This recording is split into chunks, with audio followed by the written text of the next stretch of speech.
اللهم صل على سيدنا ومولانا محمد۔ السلام علیکم ورحمۃ اللہ وبرکاتہ۔ رب اشرح لی صدری ویسر لی امری واحلل عقدۃ من لسانی یفقہوا قولی۔ ربنا زدنا علما اللہم فقہنا فی الدین۔ آیت نمبر 43 تک سورہ البقرہ ہم کر چکے ہیں، جس میں ہمیں اللہ تعالیٰ نے حکم دیا تھا کہ میرے جو حق بات ہے اس کو آپس میں غلط ملت نہ کرو، مکس اپ نہ کرو اور حق بات کو نہ چھپاؤ، حالانکہ تم حق بات کو جانتے ہو۔ اس کے بعد اللہ تعالیٰ نے نماز قائم کرنے کا حکم دیا، زکوٰۃ دینے کا حکم دیا اور باجماعت نماز کا حکم دیا۔ آج کی آیات 44۔ اعوذ باللہ من الشیطان الرجیم، بسم اللہ الرحمن الرحیم۔ بنی اسرائیل کے علماء سے خصوصاً خطاب ہے اور عموماً تمام لوگوں سے خطاب ہے۔ اتأمرون، کیا تم حکم دیتے ہو، الناس لوگوں کو، بالبر نیکی کا، وتنسون اور تم بھول جاتے ہو، انفسکم اپنے نفسوں کو، وانتم حالانکہ تم تتلون الکتاب پڑھتے ہو کتاب کو، افلا تعقلون کیا بھلا پھر تم عقل سے کام نہیں لیتے۔ اتأمرون کیا تم حکم دیتے ہو، یعنی لوگوں کو علماء حکم دیتے تھے نیکی کا، لیکن خود کو بھول جاتے، یعنی خود اس نیکی پر عمل نہ کرتے۔ بر جو ہے بے رے یا بر ہر اچھے کام کے لیے استعمال ہوتا ہے، تزکیہ نفس اور اصلاح کا کام اس میں آتا ہے۔ وَتَنْسَوْنَ اور تم بھول جاتے ہو، نون سین چھوٹی یہ اس کا روٹ ہے جس کا معنی ہوتا ہے بھول جانا، لاپرواہی برتنا، غفلت برتنا۔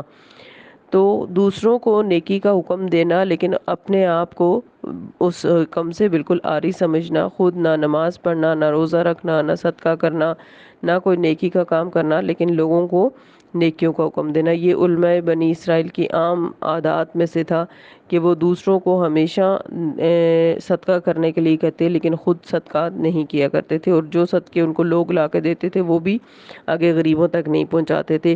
اللہ تعالیٰ فرما رہے ہیں وَأَنْتُمْ حالانکہ تم تتلون الکتاب، تتلون کا لفظ تے لام باؤ تلاوہ کہتے ہیں پڑھنا، اور اس طرح سے پڑھنا کہ معنی پیچھے پیچھے آئیں، یعنی ہمارے ہاں تو تلاوت ریڈنگ سمجھ کے کی جاتی ہے نا، پتہ ہی نہیں ہوتا کیا پڑھ رہے ہیں، کوئی سمجھ نہیں ہے لیکن بس پڑھتے جا رہے ہیں کیونکہ ذہن میں یہ بات ہوتی ہے کہ ثواب مل رہا ہے۔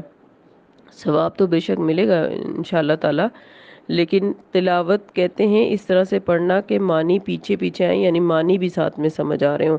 تو وَأَنْتُمْ تَتْلُونَ الْكِتَاب تم تلاوت کرتے ہو کتاب کی، کتاب سے مراد تورات ہے۔ علماء بنی اسرائیل کو کہا جا رہا ہے کہ تم تورات کے اندر جو احکامات پڑھتے ہو ان پر خود عمل نہیں کرتے بلکہ لوگوں کو صرف کہتے ہو۔ افلا تعقلون کیا بھلا تم عقل سے کام نہیں لیتے۔ تعقلون کا روٹ عین قاف لام، عقل باندھنا کسی چیز کو، جیسے ہمارا دماغ معلومات کو باندھ کے رکھتا ہے، جو چیز بھی ہم نہیں پڑھتے دیکھتے سیکھتے ہیں اس کو ہم اپنے ذہن میں بٹھا لیتے ہیں، یہ عقل ہی ہوتی ہے۔ تو کہا جا رہا ہے ان کو کہ لوگوں کو تو تم نیکی کا حکم دیتے ہو اور اپنے آپ کو بھول جاتے ہو، کیا تمہیں اس بات کا احساس نہیں کہ تمہیں اس کا جواب دینا ہوگا۔ پھر آگے کہا جا رہا ہے وَاسْتَعِینُوا اور مدد مانگو، عین واو نون اس کا روٹ ہے مدد مانگنا۔ یہاں پر کس سے مدد مانگو، وَاسْتَعِینُوا مدد مانگو، بالصبر صبر کے ساتھ، یعنی نیکی کے راستے پر چلنے کے لیے اللہ سے مدد مانگو، دین اور صحیح بات پر استقامت صبر حاصل کرنے کے لیے اپنے آپ کو جو ہے وہ اپنے آپ کے لیے صبر مانگو۔ صبر کسے کہتے ہیں، روک لینا، صاد با را اسی کا روٹ ہے، روک لینا، یعنی تکلیف میں خود کو منفی ری ایکشن سے روک لینا، نیگیٹو ری ایکشن سے خود کو روک لینا صبر کہلاتا ہے۔ تو اللہ تعالیٰ سے دعا مانگو، مدد مانگو صبر کے ساتھ کہ اللہ مجھے نیکی کے راستے پر چلنے میں مدد فرما اور دین اور صحیح بات پر مجھے استقامت اور صبر عطا فرما، کیونکہ دین کے راستے میں بہت سی باتیں سننی پڑتی ہیں، سہنی پڑتی ہیں، اس کے لیے ہمیں اللہ تعالیٰ سے صبر کرتے ہوئے مدد مانگنی ہوگی۔